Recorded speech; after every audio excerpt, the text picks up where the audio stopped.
హెచ్చించుతూ ప్రభా, జ్ఞానం ఇస్తూ, నడిపిస్తూ, ఆలోచనిస్తూ, నన్ను ధైర్యం ఇస్తూ తండ్రి నీ కృపనిస్తూ మమ్మల్ని నడిపిస్తూ వస్తున్నందుకే మా జీవితంలో ఇన్ని సంవత్సరాలు, ఇన్ని వారాలు, నెలలు, పూటలు, గడియలు, గంటలు, నిమిషాలు, సెకండ్లు గడిచిపోయాయి.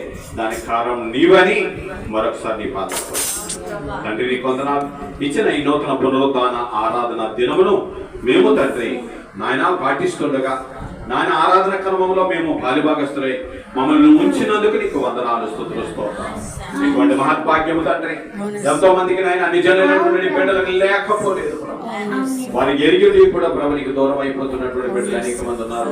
అలాంటి వారిని జ్ఞాపకం చేసుకుని బిడ్డలైనటువంటి మమ్మల్ని ఇంకా రావాల్సిన వారిని ప్రభు నేను ఆదివారం ఒక సెలబ్రేషన్ గా, ఒక పండుగగా తండ్రి నువ్వు మరణించి తిరిగి లేచింది నా కొరకే అనేటువంటి ప్రభు ఒక గొప్ప సత్యాన్ని విస్మరించుకున్నట్లు నేను ఎరిగిన ఏ పెట్టా కూడా ప్రభు ఆ యొక్క గొప్ప సత్యాన్ని మర్చిపోకుండా